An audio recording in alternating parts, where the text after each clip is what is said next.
이상을 설교를 했습니다. 외부 설교까지 하니까 만 편, 거의 한 900편 정도 한 것 같더라고요. 이 많은 설교 중에 제 스스로 만족한 설교는 단 한 번도 없었습니다. 언제나 부족한 설교를 해왔습니다. 여러분이 좋은 설교를 듣고 싶은 것만큼 저 역시 좋은 설교를 하고 싶은 것이 꿈입니다. 한 편의 설교만이라도 여러분에게 제대로 증거해 줄 수만 있다면, 그래서 여러분의 영혼이 거듭나고 변화될 다면 얼마나 좋을까, 이런 기대가 제 속에 있습니다.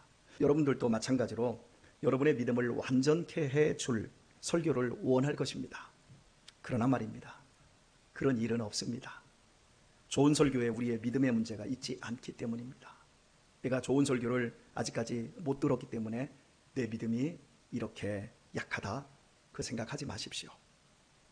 좋은 설교에 우리의 믿음의 문제가 있지 않음을 오늘 본문이 증거해 주고 있습니다. 사복음서에 문어체로 실려있는 예수님의 말씀을 읽는 것만으로도 주옥 같음에 감동이 되어집니다. 읽는 말씀을 2000년 전 현장에서 직접 듣는다면 실로 엄청난 은혜를 받을 것이라는 생각을 가끔씩 합니다. 그만큼 예수님의 설교는 대단했습니다. 이 세상에 탁월한 복음 설교자들을 전부 합해 놓아도 예수님의 설교를 따라갈 수 없습니다. 그것은 이 세상의 모든 설교자들은 자기 자신의 말씀으로 설교할 수가 없고 성경을 근거로만 설교하기 때문입니다. 예를 들어 보겠습니다. 예수님이 이렇게 말씀하셨습니다. 성경이 이렇게 증거하기 때문에 저도 여러분에게 이렇게 말씀을 드립니다. 이 세상에 있는 모든 설교자들은 권위가 자기 자신에게 없기 때문에 힘도 없습니다. 그러나 주님은 모든 설교를 당신의 말씀으로 했습니다. 내가 진실로 너희에게 이르노니 내가 너희에게 말한다. 직접적으로 말씀하셨으니까 주님의 설교는 그 권위와 힘이 있었습니다. 그런데 사복음서에 실려있는 주님의 설교들 중에 오늘 본문의 설교는 단연 최고의 설교였습니다. 아쉬운 것은 그 설교의 내용이 생략되었다는 겁니다. 오직 한 절만 기록하고 있을 뿐입니다. 초막절에 수없이 많은 설교를 하셨을 텐데 딱 한 절, 누구든지 목마르거든 내게로 와서 마시라. 나를 믿는 자는 성경의 이름과 같이 그 배에서 생수의 강이 흘러나리라. 딱 이 한 줄밖에 없어요. 그럼에도 예수님께서 일생일대에 최고의 설교를 했다라는 증거는 뒤에 이어지는 말씀에서 확인이 되어집니다. 읽은 말씀이지만 45절과 46절 말씀을 한번 다시 읽어볼까요? 45절 한번 읽습니다. 시작.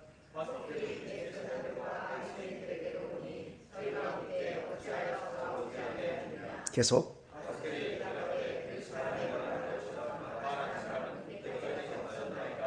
아멘.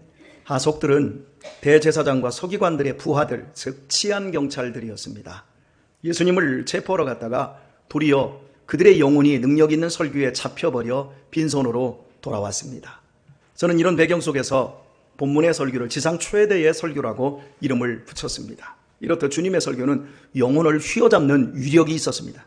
그렇다면 결과는 어찌 되어야 합니까? 그 능력 있는 설교에 예수님을 구주로 믿는 역사가 일어나야만 합니다. 그러나 놀랍게도 이 설교를 듣고 믿음이 아니라 논쟁이 일어나 버렸습니다. 갈등만 더 커진 것입니다. 이분이 그리스도다, 아니다, 정말이라면 성경에 예언된 대로 베들레헴 출신이어야 하는데 그는 갈릴리 출신이다. 그런데 능력은 뭐냐? 그리고 논쟁의 끝은 예수님을 믿겠다고 예수님을 편드는 사람들에게 율법을 알지 못하는 무리는 저주를 받으라는 결론으로 가버렸습니다. 이 얼마나 허탈한 일입니까? 하나님의 아들에게서 일생일대 지상 최고의 설교를 직접 들은 반응이 이러했습니다. 주 안에서 사랑하는 교회 여러분, 내가 가진 믿음은 설교에 잘하고 못하고의 문제에 있지 않습니다. 좋은 설교를 듣느냐 못 듣느냐의 문제도 아닙니다. 유대인들은 구원에 관심 없는 사람들이 아니었습니다. 평생 날마다 성경을 읽으며 구원을 사모하여 설교 듣기에 열심을 가진 사람들이었습니다. 이런 유대인들이 지상 최대의 설교를 듣고도 믿음을 가지지 못했습니다. 도리어 의심이 더 생겼습니다. 여러분 중에도 이런 증세가 있는 분들이 계십니다. 목사님이 전해주는 설교 말씀이 옳은 말이라는 것은 느낍니다. 좋은 말씀이라고 하는 것은 동의합니다. 그런데 중요한 것은 하나님의 말씀으로 들리지를 않고 목사님이 열심히 준비했다고만 느낍니다. 나와 별로 상관없는 말씀입니다. 그래서 졸리고 지루합니다. 의심은 여전하고 무관심은 더욱 커집니다. 목사의 주장으로 들리지 내 영혼을 찾아오시고 구원하시려는 하나님의 음성으로 들리지를 않습니다. 심지어 목사가 밥벌이하기 위해 부더니도 애쓰고 있다고 느끼는 사람도 있습니다. 매번 이런 식으로 앉아 있다가 집으로 그냥 돌아가는 것입니다. 이 얼마나 불행한 일입니까? 어떻게 이렇게 설교를 잘하지? 정말 저 사람이 하나님의 아들이라면 정말 하나님의 아들처럼 혹하게 설교하네? 그러나 그리스도일 리는 없어. 구약성경의 약속처럼 베들레헴이 아닌 저 사람은 갈릴리 출신이잖아. 그냥 설교만 특별히 잘할 뿐이야. 예수님에게는 사람이 도저히 흉내낼 수 없는 능력과 권위가 있지만 베들레헴 출신이 아닌 것이 문제였습니다. 유대인들은 예수님에 대해 단편적인 지식만 알고 있었습니다. 예수님은 분명 베들레헴에서 출생하셨습니다. 부모가 헤롯을 피하여 애굽으로 갔다가 돌아와서 갈릴리에 정착했을 뿐입니다. 태어난 곳은 분명히 베들레헴입니다. 그 사실을 알지 못하기에 유대인들은 예수님의 사람을 뛰어넘는 기적과 최고의 설교를 들으면서도 구주가 아니라고 판단하고 있는 것입니다. 예수님께서 메시아 예언의 거의 전부를 행하고 있는데도 베들레헴 출신이 아니라는 것, 바꾸어 말해서 갈릴리 출신이라고 하는 그 하나가 발목을 잡아버렸습니다. 99%가 메시아로 확실한데 자기들이 잘못 알고 있는 1%의 지식 때문에 진리를 전부 폐기해버린 것입니다. 유대인들이 구약성경을 인용하면서 예수님을 배척하는 것은 그들이 성경적이었기 때문이 아니었습니다. 성경을 인용하고 있는 것은 자기들의 주장을 정당화하기 위한 수단이었고 진짜 이유는 갈릴리 지역에 대한 편견 때문이었습니다. 제가 30여 년 전에 군 생활을 할 때 서울과 경상도의 고참들이 저의 이름을 부르지 않았습니다. 다르게 불렀습니다. 권멍철, 이렇게 쫄병 때 저를 불렀습니다. 제가 멍했기 때문이 아니라, 즉 멍청했기 때문에 저를 멍철이라 부른 것이 아니었습니다. 충청도 사람들을 멸시하는 용어인 멍청도 출신이었기 때문에 저를 권멍철이라고 불렀습니다. 제 동기 하나는 김깽복이라고 불렀습니다. 예, 깽은 어디죠? 전라도요. 깽깽이라고. 이런 식으로 멸시하고 그 출신을 아주 질시하는 형태의 말이지요. 갈릴리 사람, 갈릴리인 이라는 말이 당시에 이런 식으로 사용되고 있었던 것입니다. 출신 지역을 가리는 일종의 욕이었던 것입니다. 이유는 갈릴리 지역이 이스라엘에서 가장 가난하였고 배우지 못한 사람들이 사는 곳이었기 때문이었습니다. 갈릴리 호수에 기대어 겨우 먹고 사는 사람들, 그들에게 교육의 기회마저 적을 수밖에 없지 않겠습니까? 먹고 살기도 어려운데 무슨 공부할 시간이 어디 있습니까? 당시에 공부는 율법을 배우는 건데 먹고 살기도 힘든데 무슨 율법을 배울 시간이 어디에 있겠냔 말이에요. 공부를 못하니까 결국 가난도 대물림 될 수밖에 없지요. 이런 이유로 갈릴리 사람들은 유대 사회 안에서 멸시를 받았습니다. 여러분, 가난도 서럽고 못 배운 것도 서러운데 그걸 가지고 멸시하고 욕까지 하면 더 서럽지 않겠습니까? 하나님을 믿는 백성들이 이 짓거리를 하고 있었던 거예요. 그런데 예수님께서 바로 갈릴리 출신이라는 거예요. 아무리 예수님이 신적인 기적을 행하고 영혼을 휘어잡는 설교를 해도 갈릴리 출신이기 때문에 우리는 인정 못하겠다는 겁니다. 즉 가난하고 배우지 못한 사람을 절대 메시아로 믿을 수 없다는 것입니다. 49절을 보시면 율법을 알지 못하는 이 무리는 저주를 받은 자로다. 갈릴리인처럼 율법을 배우지 못했기에 무식하기 때문에 예수를 그리스도로 믿으려 한다고 욕을 하고 있는 거예요. 니고데모와 같은 지성인을 향해서도 너도 갈릴리에서 왔냐? 이러면서 막말을 거침없이 날린 이유도 마찬가지입니다. 52절 말씀이 더욱 심각해지는데요. 52절 말씀을 보면 한번 읽어볼까요? 시작.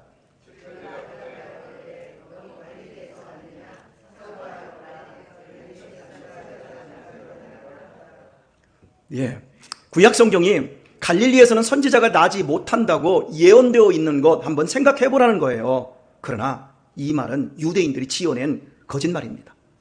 이사야 9장 1절의 말씀은 도리어 반대로 말을 하고 있어요.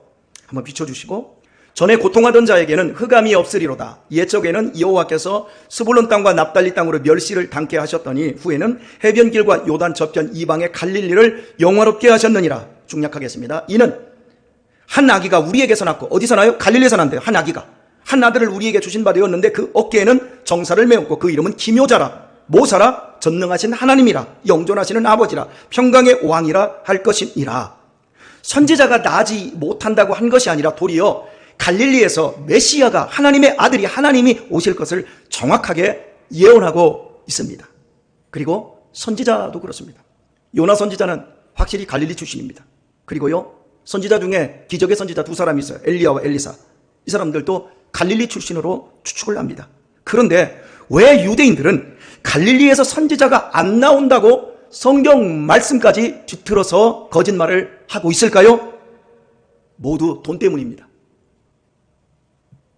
부유하고 똑똑한 지역에서 메시아가 나와야 자기들이 유신이 서는 거예요. 근데 유신이 안 선단 말이에요. 유신이 아니에요. 체면이 안 선다는 얘기예요. 하나님께서는 돈도 있고 지식도 출중한 사람을 사용하시지 가난하고 배우지 못한 인간 쓰레기 같은 사람은 쓰시지 않는다라는 생각을 유대인들이 하고 있는 거예요. 이 세상에서 잘 되는 것이야말로 하나님의 뜻이고 하나님의 영광을 높이는 것이고 하나님의 백성의 자격인 것처럼 생각을 한 겁니다. 그런데 예수님은 부자도 아닙니다. 가난한 동네 갈릴리 출신입니다. 그리고 도리어 가난한 자가 복이 있다며 가난을 위해 찬하기까지 합니다. 그러니 부요함을 신앙처럼 떠받드는 유대인들이 이런 예수님을 어떻게 따를 수 있겠습니까? 부귀 영화를 믿음으로 깔고 있는 사람은 예수님에게 직접 말씀을 듣는다고 해도 믿음을 가질 수가 없습니다. 이 세상에 부자로 사는 것이 꿈인데 자기를 부인하고 십자가를 지고 당신을 쫓아라는 주님을 어찌 따를 수 있겠습니까? 제 아무리 예수님의 설교가 신금을 울리고 영혼을 휘어잡는다 할지라도 구조로 따라갈 수는 없는 것입니다.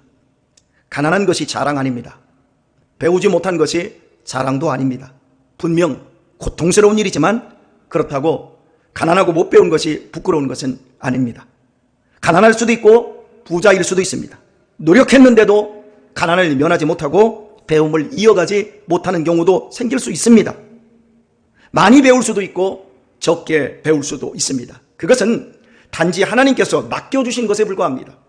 우리는 모두 청지기입니다. 그거 내 거 아닙니다. 물질과 지식은 도구일 뿐 사람의 것 아닙니다. 많이 갖고 많이 배운 것이 축복의 징표는 아닙니다. 내가 어떤 사람이 되고 어떻게 사느냐에 그 사람의 믿음의 진위와 믿음의 축복이 있는 것입니다. 예수님을 믿음으로 거듭나서 자신의 욕망을 내려놓고 하나님의 말씀에 순종하며 산다면 그런 것은 가난과 못 배운 것은 전혀 문제가 되지 않습니다. 내가 얼마나 가졌든 얼마나 학벌이 좋든 상관없이 하나님의 은혜를 받는데 조건으로 작용하지 않습니다.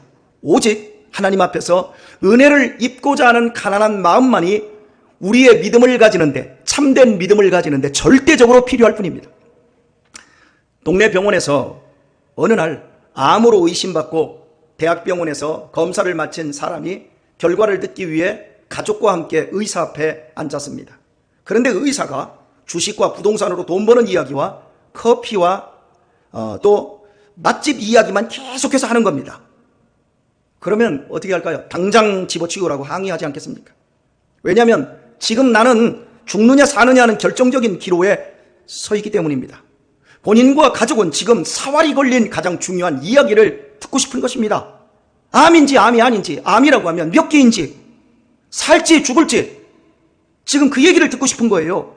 그러므로 의사는 진지하게 살지 죽을지를 말해줘야 되고 당사자와 가족은 주의를 기울여 진지하게 들을 수밖에 없습니다. 이해가 되지 않고 납득이 안 되는 부분이 있으면 다시 꼬치꼬치 캐물어서 반드시 알려고 할 것입니다. 그런데 의사가 계속해서 웃기는 얘기, 출세하는 얘기만 계속해서 한다면 어떻습니까? 직무유기하고 있는 거예요. 이런 의사도 없지만 만약 의사가 계속 이렇게 나간다면 여러분 어떻게 하시겠습니까? 인간은 하루살이와 같습니다. 100년을 살아도 죽어야만 하는 운명 차원에서 하루살이와 다르지 않습니다. 그리고 인간에게는 무시무시한 심판이 기다리고 있습니다. 그래서 인간의 비극은 죄 문제를 해결하지 않는 것입니다. 아무리 부유하고 아무리 많이 배웠어도 지옥의 심판을 면하지 못한 사람은 가장 결정적인 것을 가지지 못한 인생의 가난뱅이에 불과합니다. 그러므로 인생은 공부도 하고 돈도 모으고 가정도 일궈야 하지만 제일 시급한 일은 진리를 깨닫는 것입니다. 이 세상 어떤 것으로도 해결되지 않은 내면의 불안감과 죽음에 대한 공포가 죄 때문이라는 것을 깨닫고 이 세계와 나의 존재를 잊게 한 절대죄를 찾고 내 영혼의 문제를 해결받는 대로 인생의 에너지를 쏟아야 합니다. 내가 가진 모든 보물을 팔아서라도 이 땅에 감추어진 영원한 생명이라는 보배를 사야 합니다. 예수님이 우리에게 직접 하신 말씀이에요. 그래서 자신의 영혼에 대한 고통과 목마름을 가진 자만 하나님의 말씀 앞에 내 영혼이 쪼개질 수가 있는 것입니다. 유대인들은 영혼을 위해 율법을 지키는 것이 가장 중요한 일처럼 말을 하고 있지만 실은 돈이 그들에게 진리였습니다. 만약 예수님의 말씀을 통해서 돈이 생긴다고 한다면 그들은 진지해졌을 것입니다. 유대인들의 관심은 오직 돈이었습니다. 겉으로는 성전이 율법이 중요하다고 말을 하고 있었지만 실제로는 돈이었습니다. 겉으로는 구원을 바라며 철저히 하나님을 섬기고 있는 것 같지만 그들의 마음은 온통 돈에가 있었습니다. 죽음의 공포와 지옥의 현실을 해결하지 못한 영혼에 대한 진지한 고민과 애통이 유대인들에게는 없었습니다. 그런데 예수님의 설교의 주제는 언제나 영혼 구원과 영생에 대한 하나님 아버지의 사랑뿐이었습니다. 예수님의 말씀은 단순히 이 세상에서 쳤을 처세술이나 돈 버는 방법을 가르치는 것이 아니었습니다. 오직 영원한 생명에 대한 가르침이었습니다. 그러므로 현재의 부귀영화만을 쫓는 유대인들에게 지상 최대의 예수님의 설교는 그저 돼지 앞에 던져진 진주였을 뿐입니다. 내가 듣고 있는 말씀이 나의 영원한 운명을 결정한다는 사실에 눈뜨지 못한 자들에게는 절대 믿음이 생기지 않습니다. 말씀의 주제들이 내가 관심을 가지고 있는 것과는 너무나도 거리가 먼 얘기만을 하게 되어지면, 그것이 그렇게 멀게 느껴지면 절대 믿음이 생기지 않습니다. 유튜브에 나오는 유명 목사님들의 설교는 매우 뛰어납니다. 좋은 설교들입니다. 언어학적으로도 뛰어나고 내용면에서도 탄탄합니다. 그러니까 그렇게 큰 교회들을 일구었지요. 그러나 우리는 진지하게 생각해 봐야 합니다. 그런 뛰어난 설교들은 교훈과 책망이 별로 없습니다. 그리고요, 우리들이 설교를 들을 때 교훈과 책망을 받기가 어렵습니다. 유명 설교자가 나와 아무런 인과관계가 없기에 책망의 말씀은 내가 걸러버리고 나도 모르게 나의 육감과 욕망을 편들어주고 나의 삐뚤어짐을 더욱 부추기는 설교만을 듣게 된다는 데 있습니다. 우리가 유튜브를 볼 때 알고리즘이라고 하는 것, 계속 같은 것들을, 같은 성향의 같은 종류들을 보여주는 것처럼 우리들 스스로가 그걸 원하기 때문에 알고리즘을 계속 걸어주는 거죠. 우리의 영혼이 그렇습니다. 그래서 그런 탁월한 설교를 들으면 믿음이 생기는 것 같고 믿음이 성장하는 것 같지만 그저 느낌일 뿐입니다. 기독교 이상주의자, 성경 이론가가 될 뿐 참된 크리스찬이 되는 것은 거의 불가능합니다. 내 자녀들이 이웃의 아저씨, 이웃의 아줌마의 칭찬과 좋은 얘기로 우리 자녀들이 내면과 인격이 자라거나 훌륭해지는 일은 단 한 건도 일어나지 않습니다.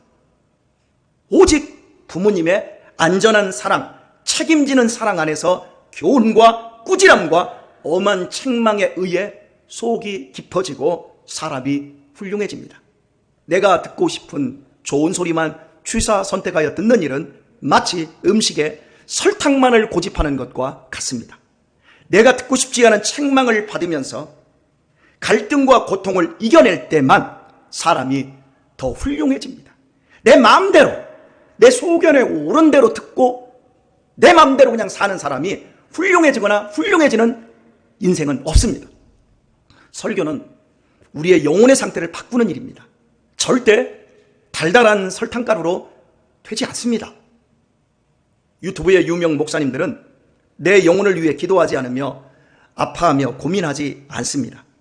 그러나 여러분의 담임 목사는 여러분의 영혼을 위해 기도하며 마음 아파하며 심히 고민합니다.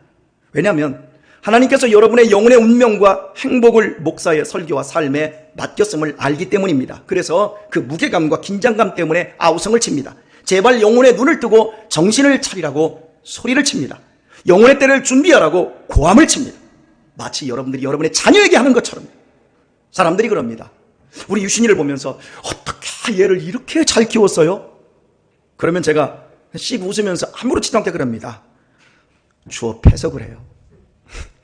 그러면 잘못 들은 줄 알고 뭐라고요? 예, 많이 주어 패서 그래요. 그럼 걔가 맞을 짓을 했는지 안 했는지는 여러분이 지금 몰라요. 집에 들어와 보세요. 얼마나 이기적이고 얼마나 자기밖에 모르고. 저는 이기적이고 자기밖에 모르는 행동을 절대 용납하지 않습니다. 교훈과 책망이 없이 사람이 좋아지는 법이 없어요. 여러분의 영혼이 담임 목사의 설교에 의해서 아우성과 악다구니와 그 고통스러운 순간순간들을 여러분이 참아내지 않고 순종하지 않으면 여러분의 영혼에 진보가 일어나지 않아요. 제 동기 목사님이 유튜브에 올린 제 설교들을 많이 봐요. 그리고 제게 이렇게 말을 하더라고요. 참 권 목사 설교 참 좋은데 무서워. 좀 소리 좀 지르지 마. 왜 이렇게 소리 지르는 거야? 그러더라고요. 그래서 예, 알았어요. 그리고 계속 소리를 질러요. 저처럼 무식하게 설교하는 목사가 많지 않아요. 유튜브에 올라온 설교들 중에 저같이 설교하는 사람은 거의 없더라고요. 다 좋은 설교만 올리는데 저는 새벽 기도까지 그냥 다 올려버리니까요. 그래서 인기가 없어요.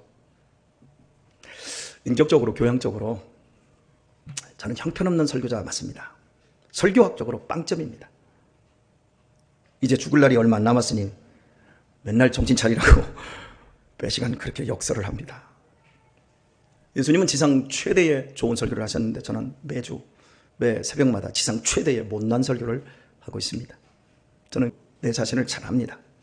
거부감을 느끼고 마음을 닫아 걸 수밖에 없는 못난 설교를 제가 하고 있는 것 같습니다.